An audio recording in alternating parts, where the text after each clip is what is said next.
The Paradox Protocol. Captain Alina Reyes stood motionless on the bridge of the TSV Paradox, her eyes fixed on the tactical display that confirmed what she already knew to be impossible. The stars were wrong. All of them. The quantum positioning system had locked onto familiar celestial bodies, but their configurations were decades out of alignment. "Status report," she demanded, her voice cutting through the stunned silence that had enveloped the bridge since the experimental jump drive had initiated an emergency shutdown. Commander Okafor, her XO, looked up from his console, his dark eyes wide with disbelief. "Captain, stellar positioning confirms we're in Earth's solar system, but the configuration date is August 17, 2089. "That's impossible," Elena whispered, but the evidence was undeniable. The Paradox, Earth's most advanced warship and the first equipped with the experimental Hawking-Chen temporal displacement drive, had been thrown 61 years into the past. The ship had been designed to bend space-time in ways that made traditional faster-than-light travel obsolete, but temporal displacement had only been a theoretical possibility. Until now. "The drive's coolant systems are stabilizing," reported Lieutenant Zhang from engineering. "But the temporal core is crystallized. Whatever happened, we're not jumping back anytime soon." Alina's mind raced through the implications. The Paradox represented the pinnacle of Earth Alliance technology in 2150, a vessel that could outmaneuver, outgun, and outthink anything else in known space. In 2089, humanity had barely established its first Mars colony. The ship and its technology were an anachronism, a paradox. "Captain, we have a situation." The tactical officer, Lieutenant Wade, called out. Her voice was steady, but Alina could detect the underlying tension. "Long-range sensors are picking up multiple objects decelerating at the edge of the solar system. Configuration is consistent with the historical records of the Region Advance Fleet." Alina's blood ran cold. The Region incursion of 2089 was humanity's first contact with extraterrestrial intelligence, and it had nearly been its last. In the original timeline, the invaders had decimated Earth's orbital defenses and established a beachhead in the Pacific before a desperate coalition of nations had managed to repel them, at the cost of millions of lives and trillions in infrastructure damage. The war had lasted 3 bloody years and had defined humanity's approach to extraterrestrial relations for generations. "Show me," she ordered. The main view screen shifted to display the incoming vessels, 15 cruel, angular ships with hull configurations that matched the Region war vessels in the historical archives. They were already deploying their sublight engines to decelerate for approach to Earth. "They haven't detected us yet," Wade noted. "Our stealth systems are beyond anything that existed in this era." Alina's mind raced through the possibilities. The temporal non-interference protocol was the first thing taught at the Academy, the cornerstone of handling theoretical time displacement. History could not, must not be altered. The Paradox and its crew had to remain hidden, attempt repairs, and return to their own time without leaving a trace. But they were witnessing the beginning of an invasion that would cost millions of lives, an invasion they could potentially stop before it began. "Commander, what's the status of our weapon systems?" she asked quietly. Okafor looked up sharply. "Fully operational, Captain. But the temporal protocol." "I know the protocol," Alina cut him off. "I also know what happens next. Those ships will glass half of Earth's major cities before we figure out how to fight back." She turned to face the bridge crew, her decision already made. "History records that humanity survives this, but barely. We have no way of knowing if our presence here was already part of that history, or if we're creating a new timeline by being here." She straightened her uniform and addressed the ship's eye. "Athena, initiate combat protocol Sierra 9. All hands to battle stations." The AI's calm voice responded immediately as red alert lighting bathed the bridge. "Combat protocol Sierra 9 initiated. All personnel to battle stations. Weapons systems coming online. Defensive measures at maximum capacity. Captain. Okafor stepped closer, speaking quietly. This is a direct violation of the temporal directive. We could irreparably damage the timeline. Elena met his gaze. The timeline where millions die unnecessarily, where Earth spends decades rebuilding. Commander, we're already here. That alone has changed things. I refuse to hide and watch when we have the power to save those lives. She turned back to the tactical display. Lieutenant Wade, prepare a targeting solution for the lead Frisian vessel. Precision strike to disable, not destroy. Let's see if we can convince them to reconsider their invasion plans. The weapons officer's fingers danced across her console. Targeting solution ready, Captain. Kinetic impactors locked on their primary propulsion systems. Elena took a deep breath. Every academy lecturer, every temporal theorist, every protocol in the books said what she was about to do was wrong. But looking at those ships, knowing the devastation they would cause, she couldn't stand by. Fire, she commanded.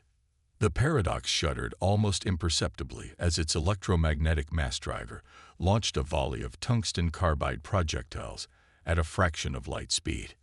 On the view screen, the crew watched as the invisible projectiles crossed the vast distance in seconds, then struck the lead Frisian vessel with catastrophic precision. The alien ship's engines flared brilliantly before darkening, leaving it drifting in space.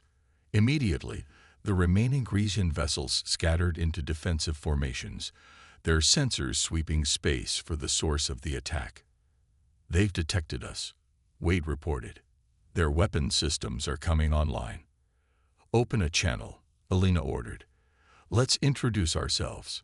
The communications officer worked his console, then nodded. Channel open, broadcasting on all frequencies with universal translation protocols engaged. Elena stood tall. Attention Frisian vessels. This is Captain Elena Reyes of the Earth Ship Paradox. Your invasion of Earth has been anticipated and will be met with force far beyond what you're prepared to encounter. The vessel we've disabled is merely a demonstration. Withdraw from this system immediately, or we will destroy your entire fleet. The response came moments later, a harsh, clicking language translated by the ship's advanced systems. Unknown vessel, you engage in actions of war against the Frisian Dominion. Identify your origin and allegiance. I've already identified myself, Elena replied coolly. We are defenders of Earth. Your historical records will show what happens if you proceed with this invasion. We are offering you the chance to avoid that outcome. The communication channel went silent as the Frisian vessels maintained their positions. They're scanning us with everything they've got, Wade reported. Multiple targeting locks established. Commander Okafor moved to stand beside Elena. We've crossed the Rubicon, Captain. Whatever happens next, we've changed history. Elena nodded grimly. Let's hope it's for the better. She turned to Wade. Tactical assessment. Their technology is advanced for this era, but primitive compared to ours. Their energy weapons will struggle against our quantum phase shields. Their armor can't withstand our kinetic impactors or plasma lances. Captain, the communications officer interrupted. I'm detecting transmissions between the Frisian fleet and what appears to be their homeworld. They're requesting reinforcements and reporting contact with, and I quote, an impossible human vessel. Elena's jaw tightened. They're not taking our warning seriously. As if to confirm her assessment, the Frisian vessel suddenly accelerated, breaking formation and moving to surround the Paradox. Evasive maneuvers, Elena ordered. Defensive systems to maximum. Show them what they're dealing with. The Paradox moved with impossible grace for a vessel of its size, its inertial dampeners and gravity manipulation systems allowing it to perform maneuvers that defied conventional physics. The Frisian ships fired, energy weapons lashing out across the void, only to be absorbed or deflected by the Paradox's advanced shielding. Return fire, Elena commanded. Disable their weapons systems, but try to avoid casualties. The Paradox's weapon ports opened, unleashing precision strikes against the attacking vessels. One by one, the Frisian ships lost propulsion, weapons, or both, left drifting and defenseless. Within minutes, the skirmish was over. The Frisian advance fleet hung motionless in space, disabled but intact. Only the command vessel remained partially operational. "Open a channel to their command ship," Elena ordered. The alien commander's image appeared on screen, its insectoid features rigid with what Elena interpreted as fury or shock. "This is impossible." The translator rendered its clicks and hisses. "Human technology is primitive. You cannot possess these capabilities." "And yet here we are," Elena replied. "Consider this demonstration conclusive proof that your invasion will fail. Return to your homeworld. Tell your leaders that Earth is protected and not to be approached again." The alien commander's compound eyes seemed to study her. "You are not what our intelligence suggested. What are you?" Elena allowed herself a small smile. "Let's just say humanity has friends you haven't met yet. This is your only warning. The next time we meet, we won't be so merciful." She gestured for the communications officer to cut the transmission. "Captain," Okafor said quietly, "that was a bluff. We can't stay here indefinitely to protect Earth." "I know," Elena replied, "but they don't. And sometimes, Commander, perception is more powerful than reality." She turned to the science officer. "How soon can we get the temporal drive operational again?" "Uncertain, Captain. The crystalline matrix has been damaged in ways we don't fully understand. It could be days, weeks, or never." Elena nodded, absorbing this information. "Then we better prepare for what comes next. The regions aren't known for retreating, and we've just painted a target on ourselves." She gazed at the view screen, at the disabled alien ships floating against the backdrop of stars and the distant blue marble of Earth. An Earth that had never known the devastation she had read about in history books. An Earth that might now follow a very different path. "All departments, prepare full status reports. We need to know exactly what we're working with." She turned to her XO. "Commander Okafor, we need a contingency plan if we can't return to our time. We've changed history today. Now we need to ensure we've changed it for the better." As the bridge crew returned to their duties with renewed purpose, Elena stared at the tactical display, watching as the crippled Frisian vessels began emergency repairs. This was only the beginning. The full invasion force would arrive soon, and when it did, the real battle would begin. History, she realized, was no longer written. And the paradox, a ship out of time, now held the future of humanity in its hands. Ripples across time. 3 days after the initial confrontation, Earth's governments were still in chaos. The sudden appearance of the disabled Frisian vessels had triggered global military alerts, and the mysterious ship that had neutralized them remained equally perplexing. Captain Elena Reyes watched the news broadcasts from her ready room with grim fascination as speculation ran rampant about both the alien vessels and their unknown savior. The Paradox remained in stealth orbit around Europa, concealed from Earth's primitive detection systems, but close enough to monitor the situation. They had maintained radio silence, despite increasingly desperate attempts from Earth's military and civilian authorities to establish contact with their mysterious defender. Commander Okafor entered without knocking, his expression grave. "Captain, long-range sensors have detected a massive spatial distortion at the edge of the system. The Frisian main fleet has arrived, 47 warships, including their dreadnought." Elena closed her eyes momentarily. In the original timeline, the invasion had begun with the 15 scout ships they'd already disabled, followed 2 weeks later by the main assault. Their interference had accelerated the timeline. "They're not waiting to establish intelligence or a beachhead this time," she observed. "They're coming in full force." "We've forced their hand," Okafor agreed. "They know there's a superior defensive capability protecting Earth now. They're adapting their strategy." Elena activated the tactical display, studying the incoming fleet's formation. "They're moving too fast for conventional interception. Prepare for combat operations. We need to engage them before they reach Earth's orbit." "Captain," Okafor said carefully, I've reviewed the ship's resources. Even with our technological advantage, we're significantly outnumbered.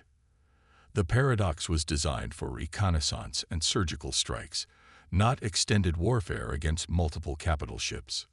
Elena nodded. I'm aware, Commander. That's why we're not going to fight them conventionally.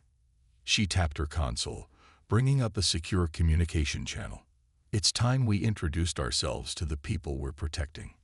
Within an hour, Elena found herself in the unprecedented position of addressing a hastily convened session of the United Nations Security Council via encrypted video link.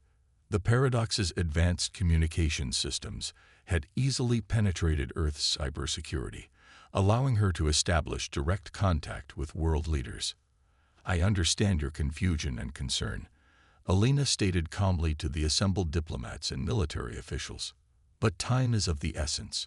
The Regent main fleet will reach Earth's orbit in less than 18 hours. Your current defense systems cannot hope to repel them. You claim to be human, from Earth, yet your technology is beyond anything we possess, the American Secretary of Defense replied skeptically.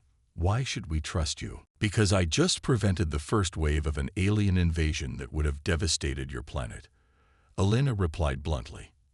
And because I'm about to share technological specifications that will allow you to upgrade your existing defense systems to have at least a fighting chance against what's coming. She nodded to her science officer off-screen, who transmitted a compressed data packet containing modified shield and weapons designs, simplified versions of the Paradox's technology that could be implemented using existing 2089 infrastructure. These modifications can be applied to your satellite defense grid and military vessels within hours. They won't match what we have, but they'll give you the capability to defend yourselves. She paused. Meanwhile, the Paradox will engage the main fleet to thin their numbers before they reach you. This is unprecedented, the Chinese representative stated. Your appearance has already altered international politics overnight. Half the world believes you're a secret weapon developed by one of the superpowers. I understand the complications my arrival has caused, Elena acknowledged. But right now, survival takes precedence over politics. Implement these upgrades. Prepare your people. We'll do what we can against their main force. As the transmission ended, Okafor approached her. That was a significant disclosure of future technology, Captain. Elena stood from her chair. History as we knew it already ended the moment we fired on that first Regent ship, Commander. Our priority now is ensuring humanity survives what's coming. She gestured toward the tactical display. Besides, the technology we shared is deliberately limited. Enough to defend themselves, but not enough to dramatically accelerate their development curve. And if we're unable to return to our time? Okafor asked quietly. Elena met his gaze. Then we ensure this new timeline gives humanity its best possible future. 12 hours later, the Paradox accelerated toward the approaching Grecian Armada, its advanced engines propelling it at speeds that would have been impossible for any 21st century vessel. Elena stood on the bridge, watching as the enemy fleet grew larger on the view screen. All hands, battle stations, she ordered. Tactical, deploy antimatter mines along their projected course. Let's thin their numbers before direct engagement. The ship's weapon systems deployed a series of microscopic antimatter charges, cloaked against detection, and positioned precisely in the region's path. Moments later, a series of blinding flashes erupted as the front line of the alien fleet intersected with the minefield. 5 Regent vessels disappeared in the spatial distortions, while 7 more suffered severe damage. The remaining fleet is altering course and forming a defensive sphere, Lieutenant Wade reported. They're scanning for additional traps. Excellent, Elena replied. Helm, take us in. Attack pattern Omega-3. Target their command and control systems with precision strikes. The Paradox moved with impossible agility, its quantum displacement engines allowing it to appear to be in multiple locations nearly simultaneously. The Regent fleet's weapons fired frantically, energy beams and projectiles mostly striking empty space as the Paradox's actual position remained milliseconds ahead of their targeting systems. Their technology hasn't adapted to our capabilities, Wade observed as the Paradox's weapons struck with devastating accuracy. Their targeting algorithms are still based on conventional physics. One by one, Resian vessels lost propulsion, weapons, or communications as the Paradox executed surgical strikes against their critical systems. But the sheer number of enemy ships made the engagement increasingly dangerous as the aliens adjusted their tactics, focusing on saturating areas with weapons fire rather than precise targeting. Shields at 63%, the engineering officer reported after a glancing hit from a Resian plasma lance. "We can't maintain this level of evasion indefinitely, Captain." Elena studied the tactical display. They had disabled or destroyed nearly 20 of the alien vessels, but the remainder, including the massive dreadnought at the fleet's center, continued their inexorable approach toward Earth. "New contacts detected," Wade suddenly announced.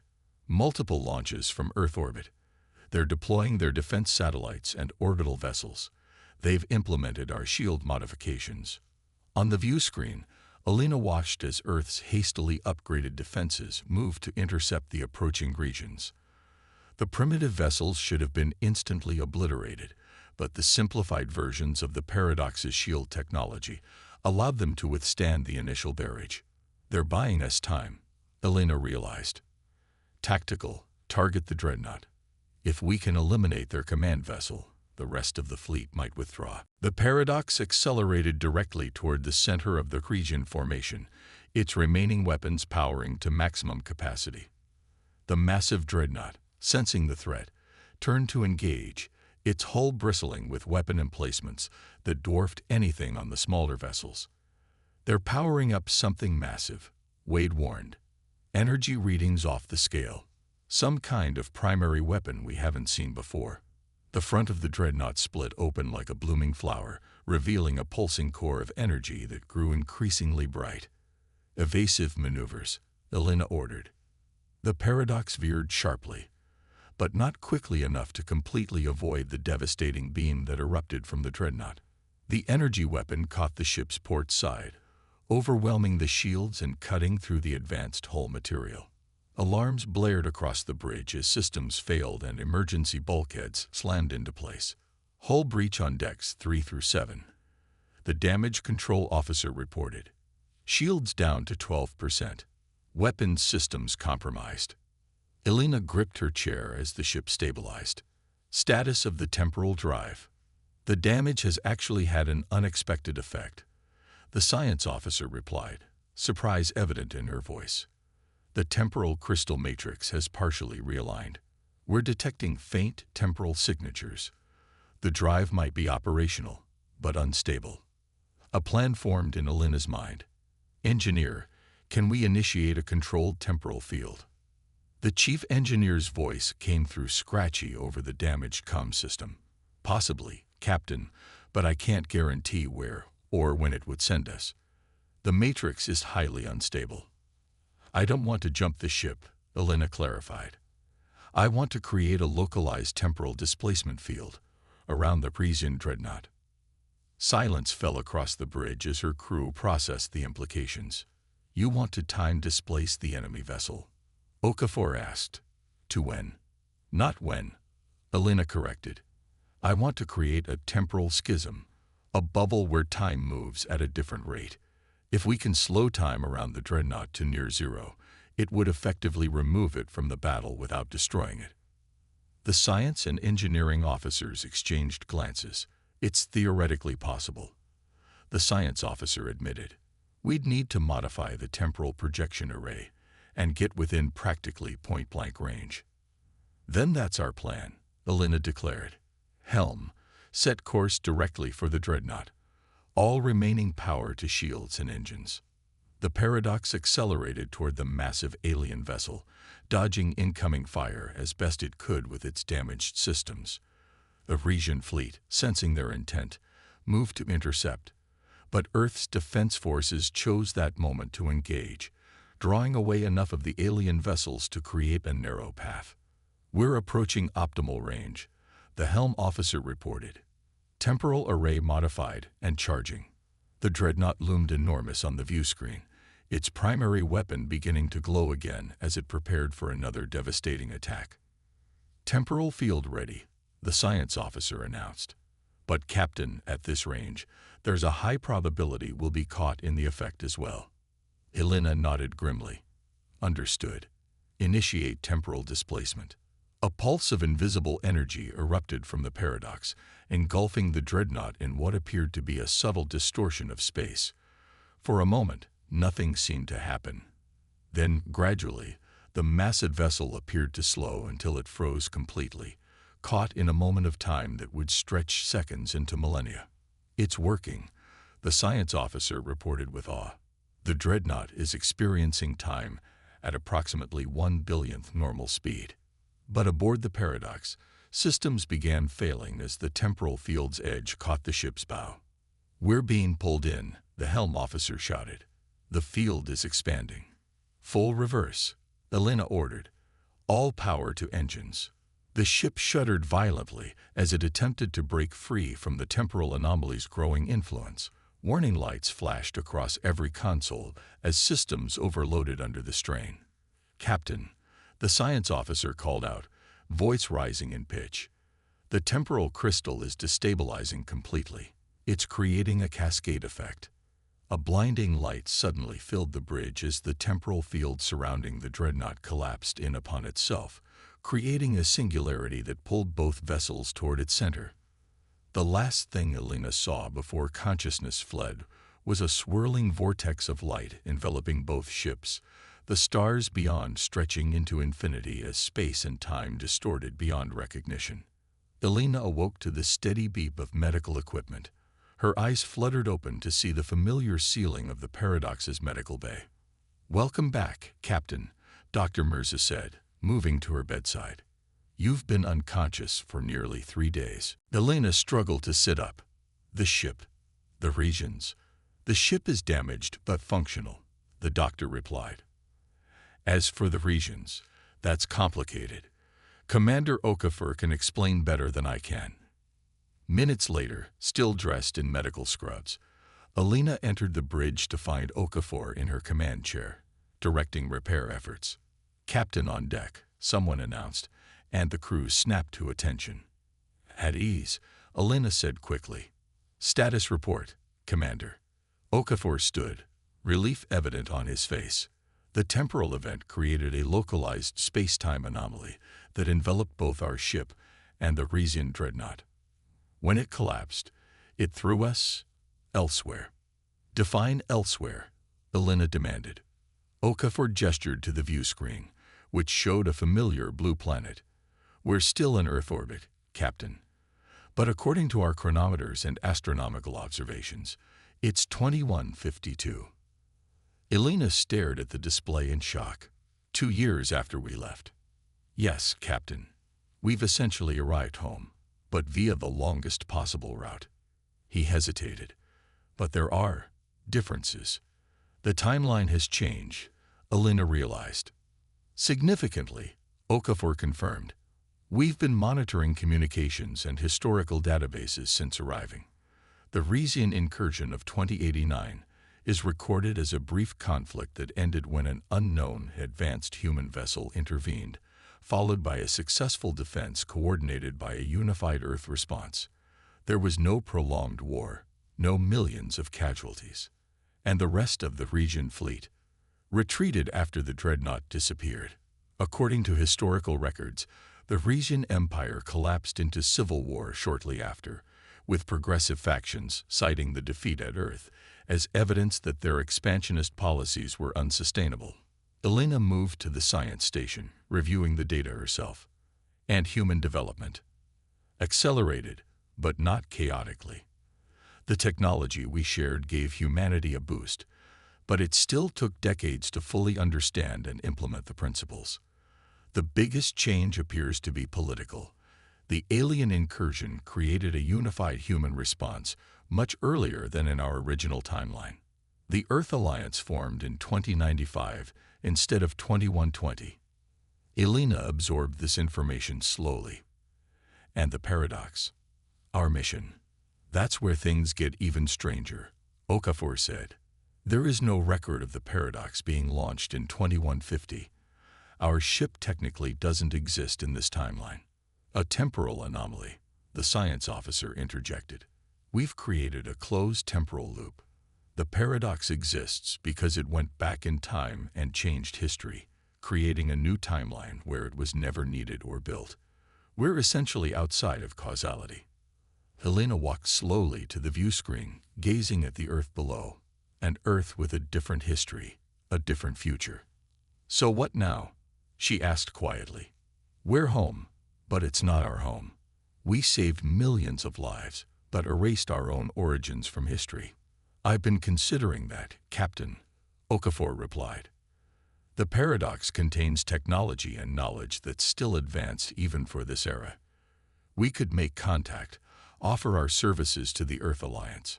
Or, the science officer suggested, we could use the repaired temporal drive to explore other times, other possibilities. The crystalline matrix has stabilized in a new configuration that might actually make controlled jumps possible. Elena considered both options, the weight of command heavier than ever.